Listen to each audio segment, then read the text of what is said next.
Hey folks, it's Janek Gwizdala. It's the Janek Gwizdala podcast, and we are talking about how you might be able to learn more by practicing less. Now, I don't by any means mean less time. That is not the title, and the concept of the video sounds kind of clickbaity. The theme of this podcast, it's not clickbaity at all. It literally is playing, working on less but learning more. And like I said, not less time, but less information by working on something more focused. I've heard Kenny Werner talk about this. I've probably read it in Effortless Mastery. If you don't have that book, go check it out. Amazing book if you're interested in just being a better musician, period. But there's a lot of great stuff as it pertains to improvisation and being in the moment and finding the space, as I believe he calls it. Definitely. There's definitely something to be said for working on less information more consistently in order to learn more. Again, not less time. Perhaps I'm finding I can actually dedicate more time to the task because I'm taking a lot of the guesswork out of the content of my practice routine. Once I get an idea that I want to work on, once I find something that is deficient in my playing and that I know I need to improve, I can find that solution, find the exercise, or perhaps it's a melodic idea I'm working on, and just go after it sort of relentlessly. I guess it's the difference between something like a really complex multi-exercise workout versus, well, I'm going to sit on the stationary bike and do 90 minutes of zone 2. One of those is definitely easier on the brain from an organizational standpoint. And I think that's kind of where I'm heading with my practice these days. Before we get into that, I'm going to give you a bunch of examples of that. I'm going to show you exactly what I'm working on, having just got off the road, finally. Been in and out so much since March or April, and I'm finally done for a couple of months in terms of heading to the airport every other minute. So what I'm trying to get into while I'm home, amongst all the other things that have been piling up, is more consistent practice. We're going to get into exactly what I'm working on in a second. And I'm going to break down, I think, probably 3 ideas, depending on where you're at and you're playing, 3 different things that you could work on right now. If you want to take the guesswork out of, hey, what should I practice for the next couple of weeks? Maybe these 3 things could work for you. And I'll do 3 things like beginner, intermediate, and advanced, maybe even a variation of one thing for the beginner, the intermediate, and the advanced player. It's kind of percolating in the way in the back of my head. We'll get there. Before we get into the playing, into the music, into the concepts that I'm trying to employ in my practice routine right now, I guess I'll give you a bit of a BTS behind the scenes of what it is to run a small business and some of the pitfalls of that. I was just, it's been kind of interesting since I started selling physical books through my website, in that when somebody orders a book and I'm on the other side of the world, I'm not physically here to sign it and go to the post office and send it out. So what started off me being at home the whole beginning of the year, I just did post office runs every day. The shipping was super efficient. And then, of course, the longer I go away, the longer the shipments get delayed. I try and tell everyone about that. Let's try and be a good business owner and let everyone know what's going on. But then, so I appreciate everyone's understanding of that. First of all, is what I'm trying to say. But then there are the variables that you cannot plan for. And of course, I order the books. They come to the house. I sell them, I ship them out, I sign them, send them all over the world. That's how it works. Except when Amazon decides to, ship a massive, one of the biggest orders I've ever made, and this kind of screwed me even more. One of the biggest orders I'd ever made. I think I ordered something like 100 books in one order. I'd never done that before. I really, as you know, do them in small batches. So many of the books are often sold out. Ordered this huge book, and then I get this message. They're all supposed to arrive 2 days before I was leaving on the road the last time. I'm like, great, that's perfect. Even if it arrives in the very end of the suggested estimated delivery window, I'm still fine. Sign them all, pack them all up, get to the post office before I go on the road, ship them all out. Well, Amazon damaged them all in transit, apparently, to the point where, and as you know, if you've followed the channel or listened to the podcast over the last 8 months or so, there are, for every 10, 20 books, maybe there's one that does get damaged in transit, and I end up losing out. And we are going to do a big sort of as-is sale, because I've got so many of those copies now. I'll give each book a real discount because they're kind of damaged. I don't really want to keep them here, and I really don't want to throw them away. So that's for another day. But anyway, the entire shipment apparently got so damaged that it had to get sent back. And it wasn't like, oh, we're really sorry, we'll just reprint them and expedite them out to you again. It was like, that's it, we're just refunding you the money and you've got to start again from scratch. So that was a new one in the world of being basically a music book salesman, as I am right now. And it just put everything back by like a couple of weeks. Had to reorder everything. Anyway, long story long, all those orders finally went out. It was a massive order of Bass Player's Guide to Pentatonics. It's our most popular book, and cannot thank you enough for the amount you guys go out and buy that book. I think it's an awesome book. There's a reason it's our most popular book, for sure. It does sort of cater to so many different levels of player, and it is challenging to everyone, I think, me included. I still use all that stuff when I'm practicing.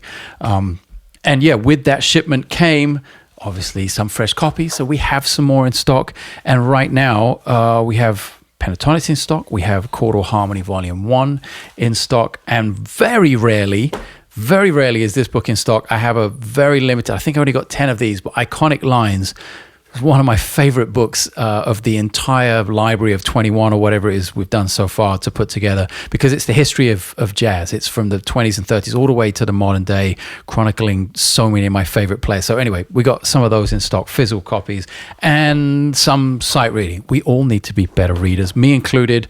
I'm going to get into why I need to be a bit better reader at the end of the podcast. Stick around for that. And one last thing before we get to the exercises and the practice routines. As you know, I recently moved. I'm in a new studio here, and am in the middle of plans to really sort of make this thing look like a set, like make it really kind of look, and I guess more importantly, sound super professional. That doesn't come cheap, and in order to fund all of that, this is the last bass that I'm going to be getting rid of. It was made for me by Mayones, custom made about 10 years ago.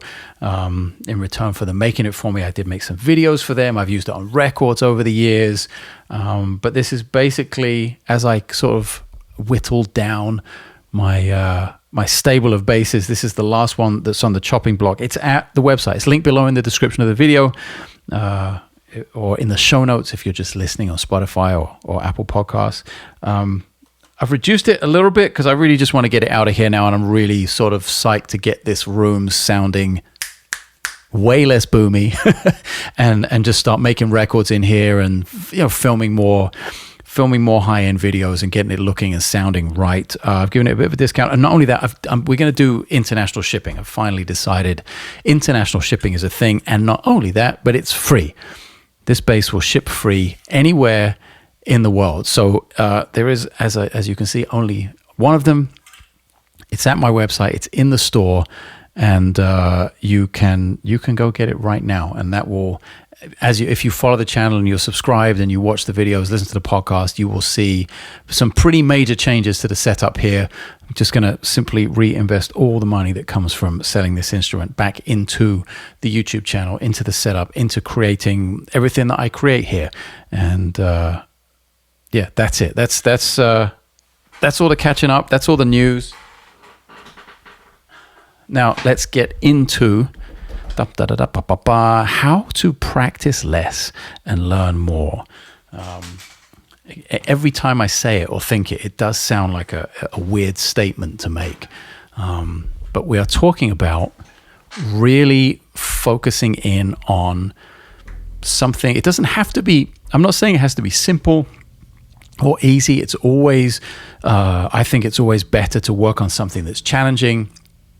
If you only play, if you only work on things that you can already play, you're probably not going to be advancing that much or improving or discovering new things. So something that came up, I was just playing, jamming away here in my studio, and I started to hear this sound of triads.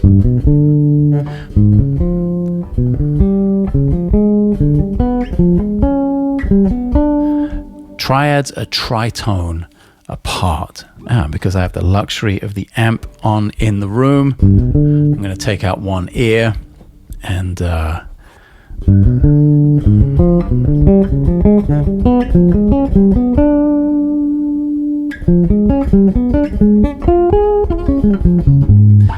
so here I have G,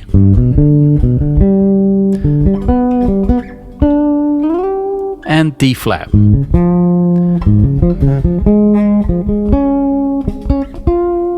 And I'm just combining them. They're just triads spaced apart by a tritone. So G, and then the next available starting note of D flat, which is up a half step to A flat. So you start on the 5th of D flat and go 5, 1, 3. And then in G you go 3, 5, 1, and D flat 1, 3, 5.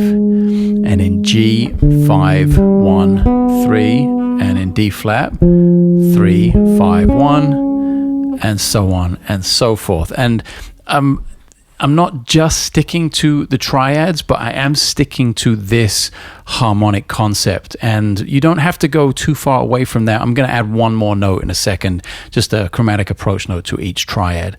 And as you'll hear, you don't have to go too far away from the basic idea to have a pretty wide lane to be working in. So there's the one way of doing it, which is just triads.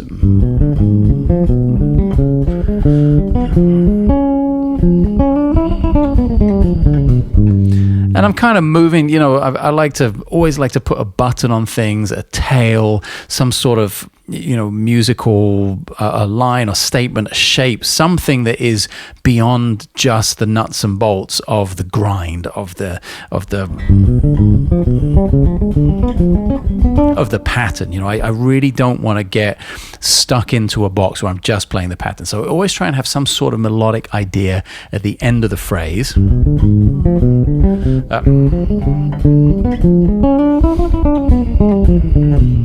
I'm playing symmetrical diminished off of the flat 7, because we're basically here G7. If we put some harmonic context to it, this is where I'm hearing it. So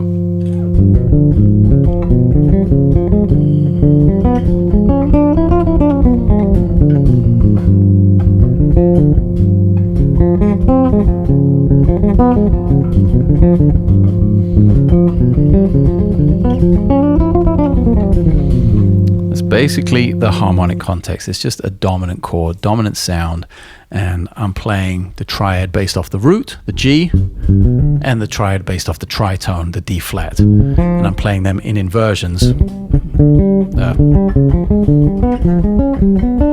when I get up to a certain point on that D flat in the first inversion, I'm dropping into that half, whole, half.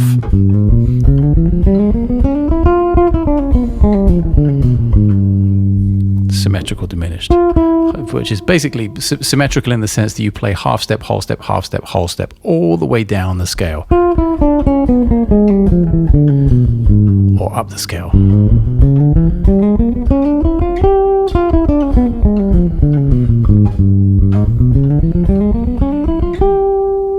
So already between the concept of the triad pair, these pair of triads are tritone apart, and the fact that I like a little melodic phrase on the end of anything I'm practicing, so I don't get stuck in that, like permanently stuck in that pattern box.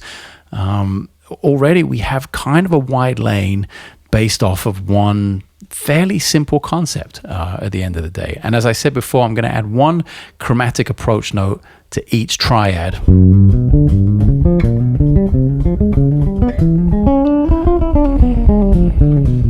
Play the same line at the end, why not?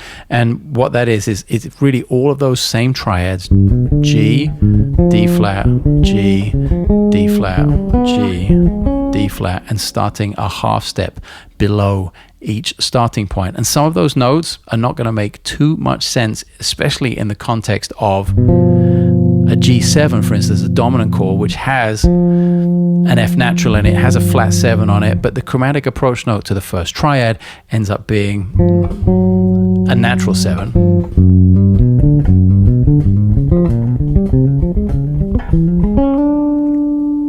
That's just the sound I'm going for. I think the sound of the triads supersedes the sound of the chromatic approach note. I don't think the chromatic approach note is the strong or the leading element, harmonically or melodically speaking. So I have no problem playing an F sharp on a G7 chord.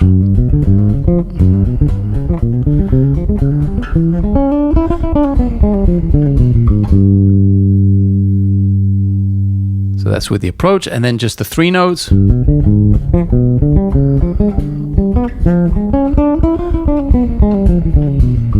you can hear it's not completely stable. That was what really bothered me about it. That's what led me to think like, oh, okay, I can get into this lane. This is something that definitely needs work. It's something I thought I previously totally had under control, and boy, was I wrong. So it's really great it's a great feeling to be humbled by that, whenever you can. Because it's not always the case. There are some things that I really have practiced a shitload for the past 30 years, and I am kind of on top of them. My hands will go there when they need to, when I either hear that is something I need to follow and it's an interactive thing with the band, or whether I'm completely in that kind of space that Kenny Werner talks about, for instance, where you're letting the hands go where they want to go, and you're not there's no preconceived notion during the improvisation. And although you may be following chord changes or form, there's also a great deal of freedom in letting the hands sort of go where they want. And it's the repetition of practicing this way that allows the hands to go in really a ton of different places, and maybe some places you weren't expecting. And then conversely, when they do go somewhere you weren't expecting, but you don't have the wherewithal, the basic fundamental physical chops to execute the idea that they were trying to go for, then we get back to the practice room, we get back to the lab, and we put it under a microscope, and we find the small details that need the work. It's like I said, especially when it's a detail that you thought, oh yeah, major triads, a tritone apart, what the fuck is that? It's high school. You kind of get this really stupid, almost like arrogance about it in a way. Looking back on it, in the moment, I think the ego was like, oh yeah, no, I know all about that. Of course, I've been there, I've done that. And it's very, very humbling to expose yourself in that sense and be like, oh, actually, this is some really basic shit that, yes, conceptually, I know what it does and I can hear what it does. But fundamentally, with my technique, I didn't have it together in order to execute it the way I heard it. So, that's where I'm at. That's where I've been at for a few days.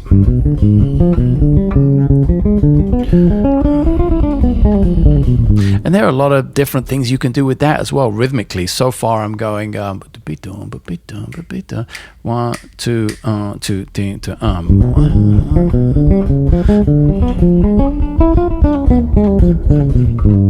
That's kind of where I was placing it. 1, 2, 3, 4, 1, but to be done, but be done, but be done, but be bom, bom, bom, bom. So many other places you could take that, though. You could play it without any spaces. 1, 2, 3, 4, 2.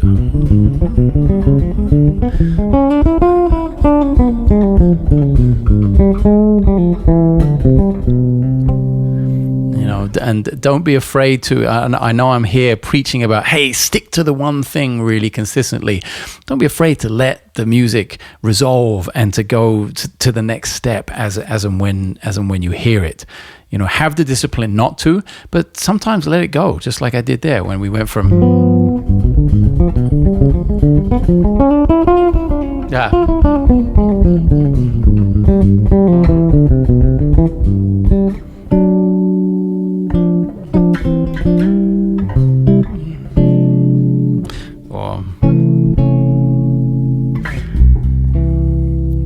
But my discipline is to now try to be way more focused on, okay, all that other stuff I just played, the resolution stuff, the inside stuff in C major, even the A triad over C as my resolution, and all those diminished things that you can get into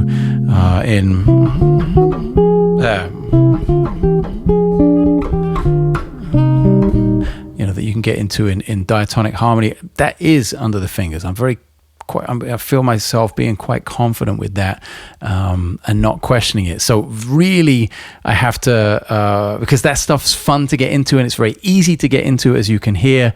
That's when the discipline has to kick in. I have to go, no, let's, not only should I be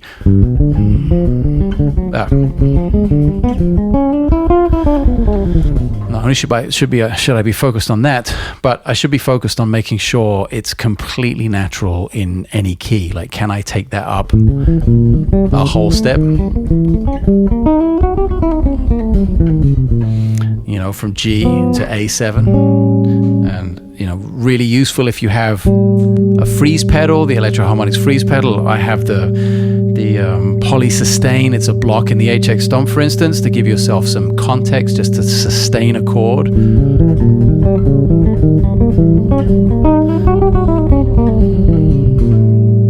And can you play that in sequence? Can you go up again another whole step?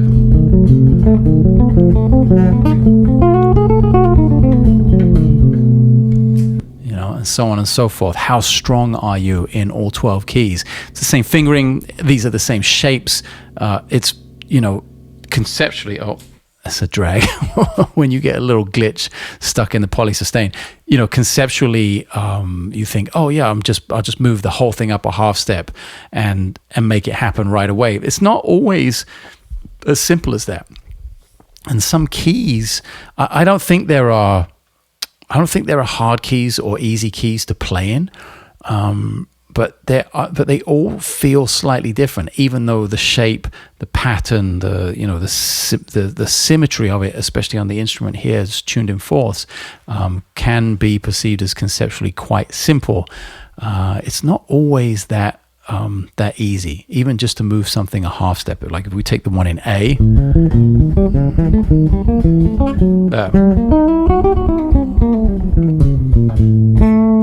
Now, can we do that in B flat? Got to know that it's B flat and E. So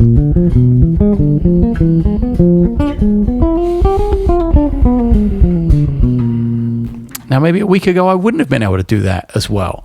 As I was doing it right there, I was like, oh, when I got to the B flat, I was feeling way more confident with these shapes than I was just a week ago. So I know it doesn't take long. I pose to you, I guess, the challenge, can you work on something? Can you put all the things, if you have the time, of course, if you're not under pressure to learn music for gigs or recording sessions or tours or whatever it is, can you look at your personal practice time for the next week? As you listen to this, set tomorrow as the day to start, or today if you're listening early enough and can get some practice in.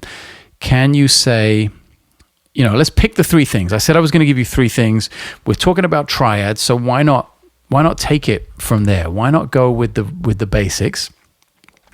If you're new to harmony, new to the bass, just new to this kind of approach, maybe you want to start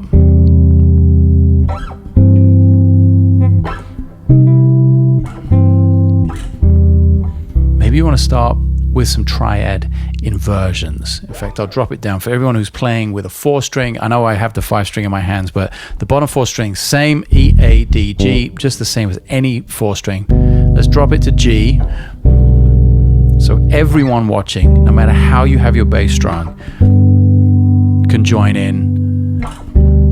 And if you're more towards the beginner end of the spectrum, or you simply haven't worked on this stuff before, just triads and playing them in their inversions. I've talked about this many hundreds of times in many hundreds of videos before, but it's never a bad thing to repeat the important stuff, I don't think. I think that's really a key. Like, it's not like I should say something important 5 years ago and then just never say it again. It'd actually be better if I said it every week, so more people would perhaps hear the message. And if you're interested in harmony, if you're interested in chords, I think triads are an amazing place to start. Technically, harmonically, just everything about them, melodically even, as we have access to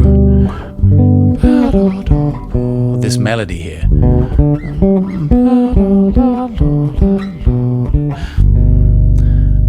And what am I doing? I'm playing a spread triad. So instead of the triad being clustered together with the root, the third, and the fifth, major triad like that, be really muddy if I play that down the octave, the root, the third, and the fifth. But playing it in that same position, if I put the third, the middle voice, in root position up an octave, suddenly you get a chord that rings beautifully, even in the very lower end of the instrument. I'm here in the third fret. I'm playing a low G on the bass guitar, but I have this beautiful B in the melody, the 10th, which was the third down here, major third. Now it becomes the major 10th when you take the middle voice and put it up an octave. Now when you do that to all the other triads, that's when you get the sounds you've heard me playing for the last few minutes. So you're simply taking the middle voice and putting it up an octave. So it could be important to practice closed voicings in with 1-3-5 and then 3-5-1 and then 5-1-3 in that octave, so they sing out, so you really get to hear the chords. And when you drop it down the octave, you use the spread voicing. You can use the spread voicing like this. Make sure you go up the octave, especially as it can be a different fingering where you can go 3-1-5 as opposed to 1-3-2 in that lower octave. So let's say that's more on the beginner end of things, perhaps pushing towards intermediate once you get into those spread voicings, once you get into, make sure you're doing this in all 12 keys. Maybe that's the next step that gets you more towards intermediate, is that, hey, I can do this anywhere on the instrument and I don't even have to think about it. My hands will just go there. We're in D flat, that is no problem. My hands will go there. We're in A flat, no problem at all. The brain doesn't have to think. Hands don't have to wonder where they're going. Maybe that's more your intermediate situation. And to put perhaps a little bit more of an advanced spin on it and give you something that's maybe a little more challenging, perhaps we'll do combined triads. Maybe not the thing I'm working on of the tritone, but let's say we're going from 5 to 1 on each inversion, and let's maybe we'll switch to minor as well. You should absolutely have all the minor shapes together. So make sure you can play major and minor, and that both of those are as natural as one another. And if we're playing minor, let's try and add, we're in C minor here, for instance, let's try and add a G7 or a 5 chord, some sort of G. It doesn't have to be 7, but some sort of G before each C. It's going to be exactly the same concept. It's going to be a triad in one of its inversions or root position, potentially at some point. And to do that, have C minor. Now if we drop the third finger and the fourth finger from C and E flat to B and D and leave our first finger on the G, there's our G in the first inversion. So we have G to C. We could come up here and go to G in the second inversion to C in the first inversion, and then we could have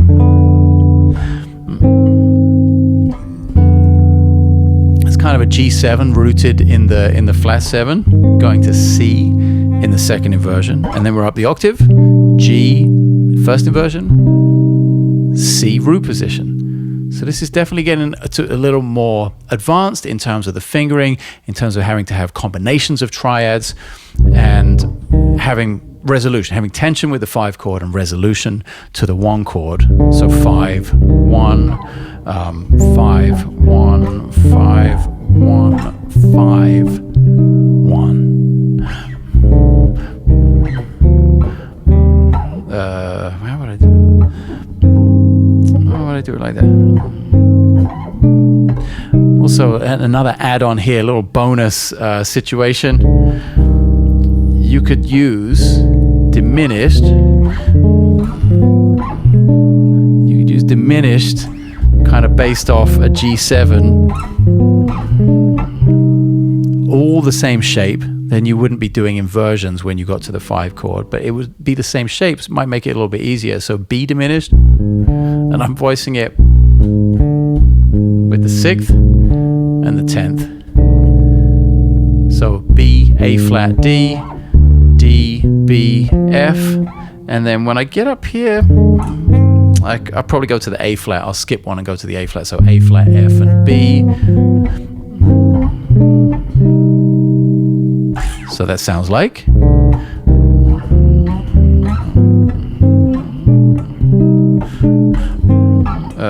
Maybe going down would.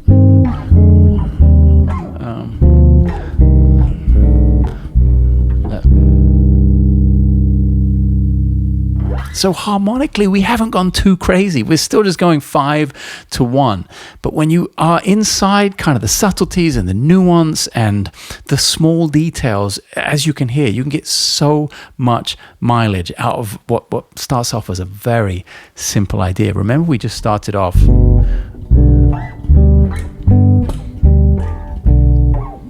We just started off with G major in spread triads. There's a lot of information about this actually in Chordal Harmony Volume 1, Chordal Harmony Volume 2. There is a second part to that book, and a lot of stuff, a lot of exercises I still use, especially on the technical side when you're talking about the fretting hand. That happens to be my left hand. When you're talking about flexibility in the fretting hand, the ability to play chords and the ability to get to a lot of those quite common shapes very easily. It's kind of about doing exercises, or at least it has been for me, about doing lots of exercises like that in 12 keys.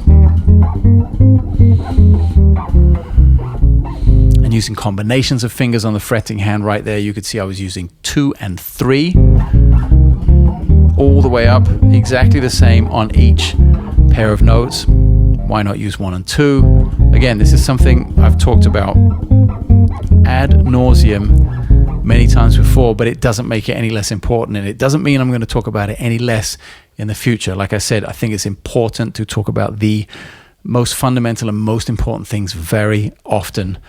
I have to constantly remind myself, as I did with the very first exercise I showed you that I'm working on right now. I had to remind myself that I don't know everything. I don't even think I come close to knowing something most of the time. So that no one is above learning. No one is above being humbled or reminded in the most subtle or sometimes the most obvious ways that we need to work far more maybe than we give the process credit for on the basics.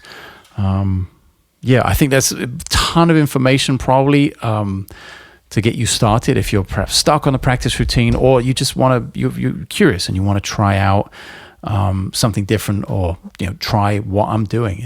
I love doing that. I love finding out what other people are doing, like people I respect, people whose music I like, and being like, oh shit, that's what they're doing, let me try that, let me see if it makes a difference. I can almost guarantee that if you do have the focus to do something quite simple, quite repetitive, and maybe something that you didn't think you had to work on, if you have the willpower to do that and then be consistent with it, I can almost guarantee you will see some major differences in a much shorter time than perhaps you could have imagined. And I know it doesn't take me that long, especially at this point in my life. If I dial in on an idea like that with the triads that are a tritone apart,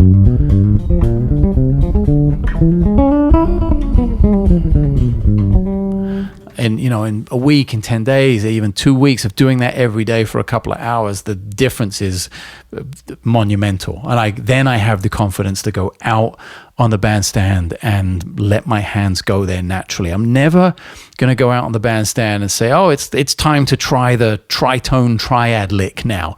Never.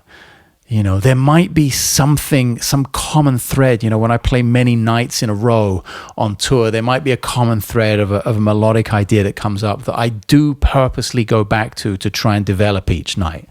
I've listened to so many John Coltrane recordings, especially live bootlegs, where you can see over the course of a week or 2 weeks where he's playing in the same club, you can just hear him developing, very similar ideas night to night, maybe taking one idea.